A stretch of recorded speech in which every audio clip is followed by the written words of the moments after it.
नमस्कार, बीकेसी गुरु क्लासेस में आपका स्वागत है।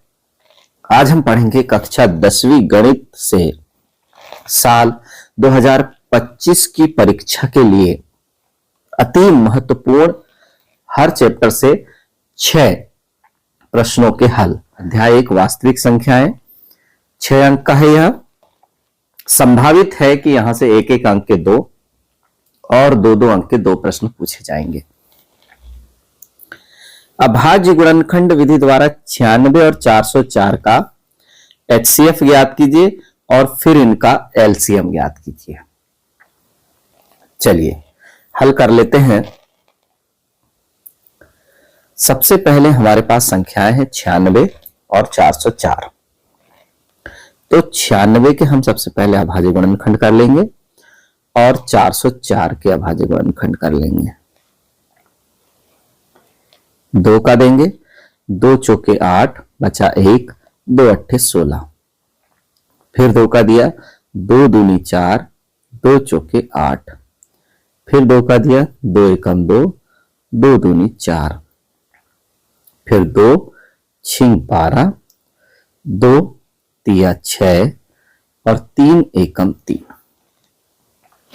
यहां देखिए बच्चों, 2 दूनी 4, 2 शून्यम शून्य, 2 दूनी 4, 2 एकम 2 शून्यम 2 एकम और 101 चूंकि अभाज्य संख्या है तो 101 का 101 एक बार।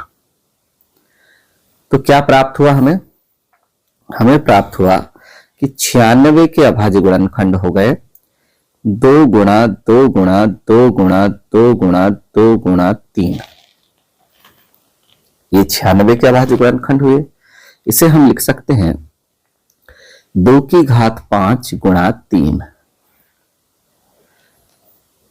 404 के अभाज्य गुणनखंड हम लिख देंगे 2 गुणा 2 गुणा 101।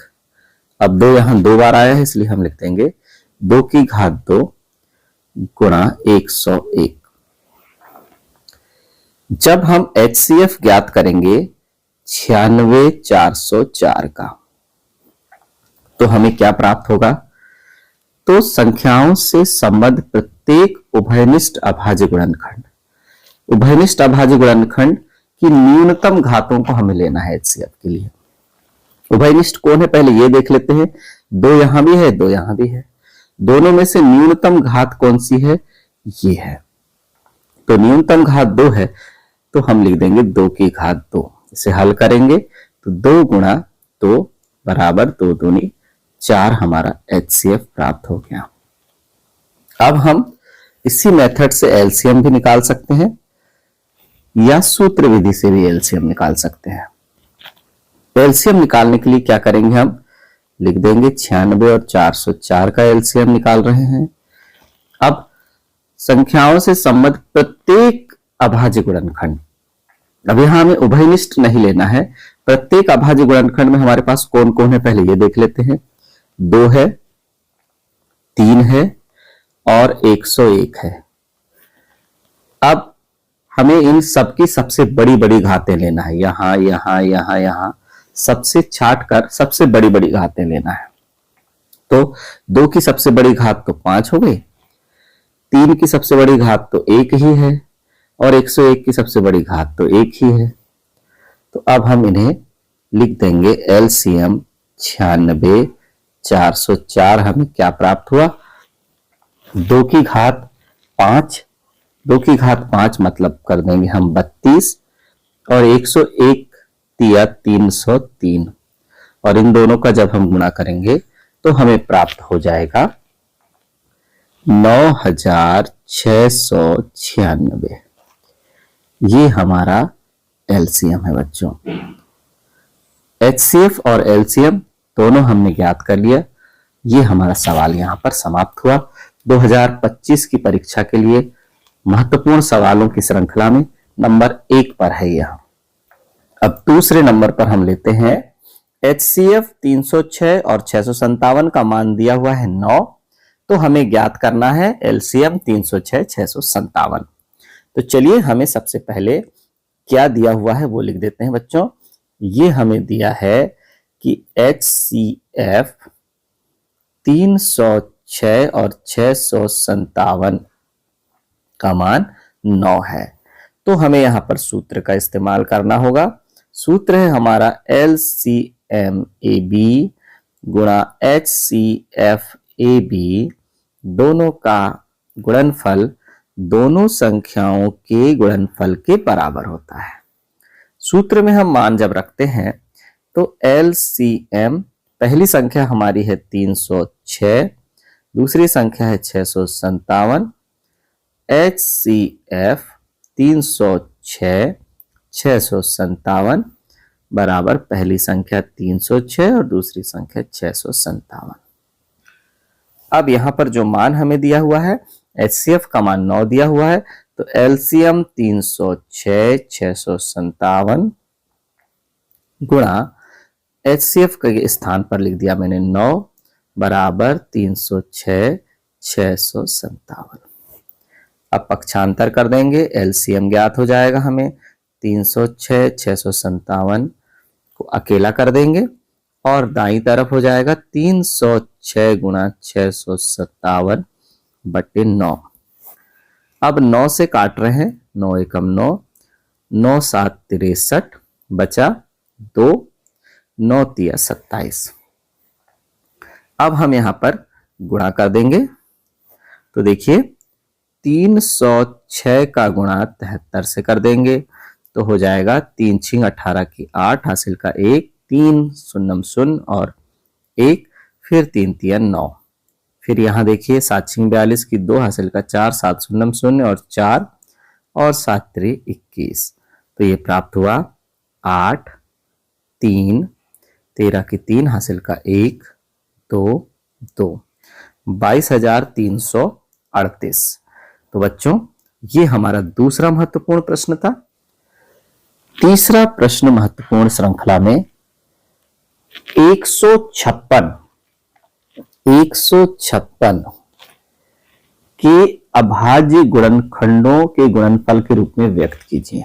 156 को अभाज्य गुणनखंडों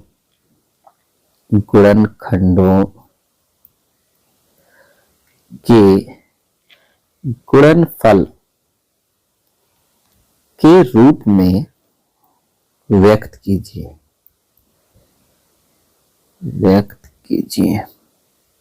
चलिए कर देते हैं बच्चों। तो सबसे पहले हमें लेना है 156 के अभाज्य गुणनखंड।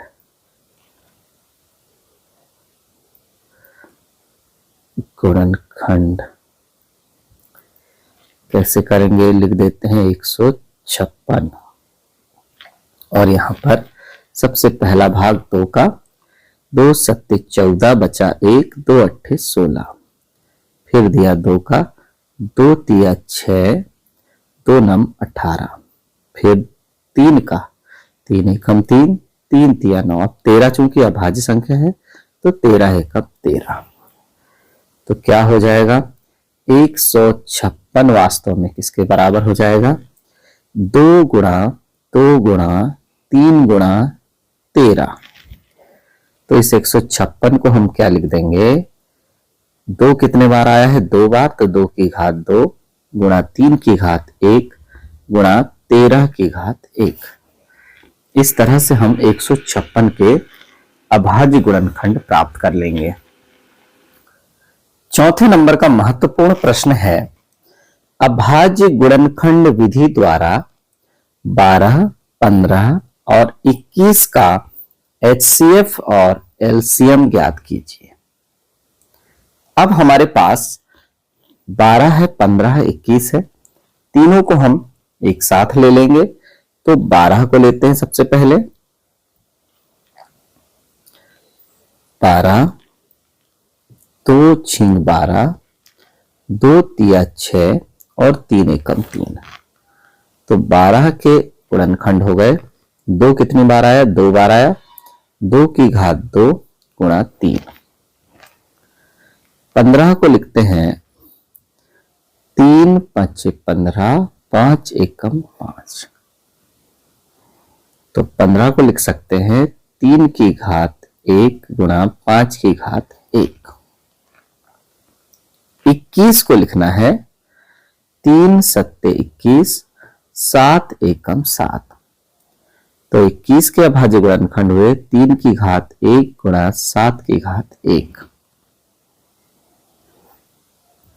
अब हम ले लेते हैं HCF 12, 15, 21।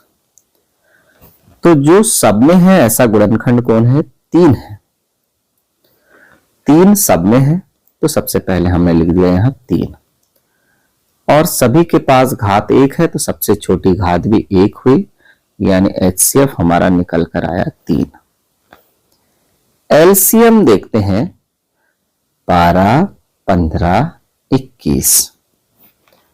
सभी कुल मिलाकर कौन कौन सी संख्या आई है? 2 है, 3 है, 5 है और 7 है। तो लिख देते हैं 2, 3, 5 और 7। अब सभी की बड़ी बड़ी घातें हमको लेना है, तो 2 की सबसे बड़ी घात 2 है, 3 की सबसे बड़ी घात 1, 5 की सबसे बड़ी घात 1 और 7 की सबसे बड़ी घात 1। तो इसे हम हल कर देंगे। 2 की घात 2 मतलब 4, 4 तिया 12, 12 25 60 और 6 7 42, 1 0।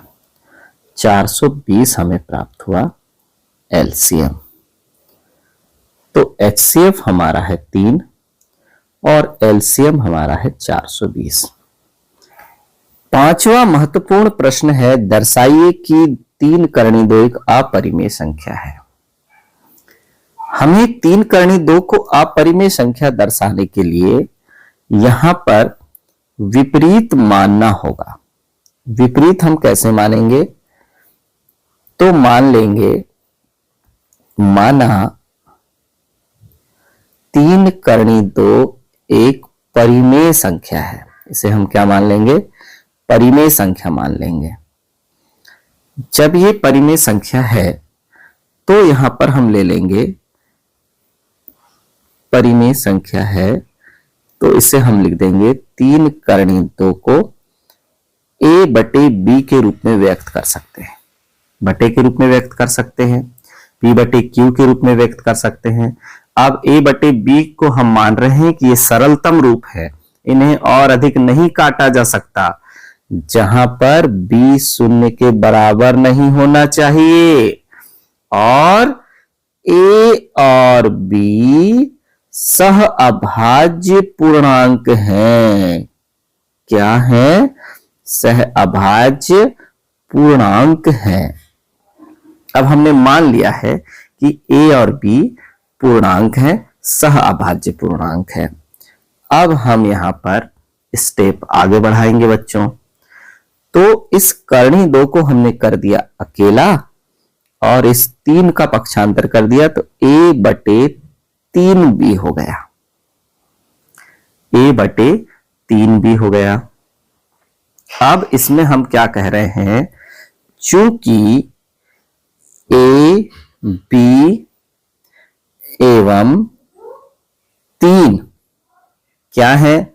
ये तीनों संख्याएं तो पूर्णांक हैं और पूर्णांक आपस में मिलकर क्या बनाते हैं? परिमेय बनाते हैं। अतः A बटे 3B क्या है? एक परिमेय संख्या है। एक परिमेय संख्या है। राइट हैंड साइड हमारा क्या है? परिमेय संख्या है। अर्थात लेफ्ट हैंड साइड भी क्या होना चाहिए? अर्थात करणी 2 एक परिमेय संख्या है। परिमेय संख्या है, ये तो गलत हो गया। हमने करणी 2, करणी 3, करणी 5 सबको क्या सिद्ध किया है? अपरिमेय संख्या सिद्ध किया है। तो हम क्या लिख देंगे? परंतु यह इस तथ्य का विरोधाभास है। कौन से तथ्य का? विरोधाभास होता है कौन से का, कि करणी 2 एक अपरिमेय संख्या है। हम पहले से जानते हैं ना कि करणी 2 एक अपरिमेय संख्या है, जबकि ये सवाल हमें क्या बता रहा है कि करणी 2 एक परिमेय संख्या है। तो ये विरोधाभास होने के कारण क्या हो गया, हमारा माना गया तथ्य गलत होगा या तो, इसलिए ऐसा हो रहा है। अतः हमारा मान लेना, हमारा माना गया तथ्य क्या माना गया तथ्य था कि 3 करणी 2 एक परिमेय संख्या है। ये कैसा हो गया, असत्य है। असत्य, हमारे स्टेप गलत साबित हुए, इसका मतलब हमने गलत माना होगा, तो हमारा माना गया तथ्य असत्य है। अर्थात क्या निष्कर्ष निकला, अर्थात 3 करणी 2 एक अपरिमेय संख्या है। कैसी संख्या है बच्चों, अपरिमेय संख्या है, संख्या है। अब देखिए, इसे अच्छी तरह से समझ लीजिए। सबसे पहले हमने क्या किया, हमने माना कि 3 करणी 2 एक परिमेय संख्या है। विपरीत माना, जो हमें सिद्ध करना है उसके विपरीत माना। परिमेय है तो इसे हम a बटे b के रूप में लिख सकते हैं। b शून्य के बराबर नहीं है, a और b सहभाज्य पूर्णांक है। और फिर जब हमने 3 का पक्षांतर किया तो a बटे 3b, दायां पक्ष a, b और 3 सभी पूर्णांक हैं, तो पूर्णांकों का अनुपात क्या होगा, परिमेय होगा। इसलिए दायां पक्ष क्या है, परिमेय है, अर्थात बायां पक्ष भी परिमेय संख्या होना चाहिए। परंतु यह इस तथ्य का विरोधाभास है कि करणी 2 एक अपरिमेय संख्या है। भाई, हमने करणी 2 एक अपरिमेय संख्या पहले सिद्ध कर चुके हैं, तो उसका विरोधाभास हो रहा है। अतः हमारा माना गया तथ्य 3 करणी 2 एक परिमेय संख्या है, यह असत्य है। तो फिर सत्य क्या है, 3 करणी 2 एक परिमेय संख्या है। ये हमारा क्या हो गया, सिद्ध हो गया। ठीक है बच्चों, अब लेते हैं अंतिम महत्वपूर्ण प्रश्न इस चैप्टर का। दर्शाइए कि 6 धन करणी 2 एक अपरिमेय संख्या है। तो इसे दर्शा देते हैं। कैसे करेंगे, सबसे पहले मान लेंगे, माना 6 धन करणी 2 एक परिमेय संख्या है, परिमेय संख्या है। विपरीत मान लेकर चलेंगे तो इसे हम क्या कर देंगे, इसे हम a बटे b के रूप में व्यक्त कर देंगे, क्योंकि ये परिमेय संख्या है। जहां b शून्य के बराबर नहीं होना चाहिए तथा a एवं b सह अभाज्य पूर्णांक हैं, सह अभाज्य पूर्णांक हैं। क्योंकि परिमेय संख्या तो पूर्णांकों का अनुपात के रूप में हमने लिखा है a बटे b के रूप में, तो सह अभाज्य पूर्णांक है। अब इंप्लाइज हमने किया, करणी 2 बराबर हो गया a बटे b ऋण 6। तो हमें क्या पता चला, चूंकि a b 6 क्या है, पूर्णांक है, ये सभी क्या है, पूर्णांक हैं। तो पूर्णांकों का भाग, पूर्णांकों का अंतर, वह भी क्या हो जाएगा। अतः a बटे b ऋण 6 एक परिमेय संख्या है, परिमेय संख्या है। जबकि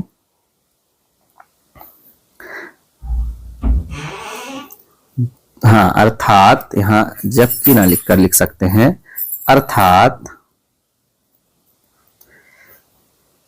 करणी 2 भी एक परिमेय संख्या होगी, परिमेय संख्या है।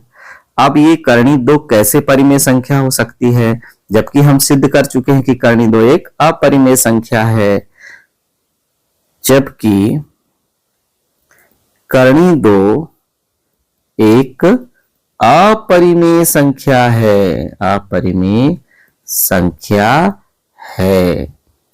यह विरोधाभास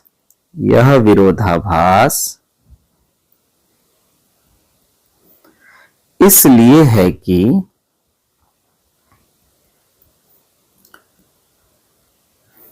हमारा माना गया तथ्य असत्य है। विरोधाभास क्यों आ रहा है?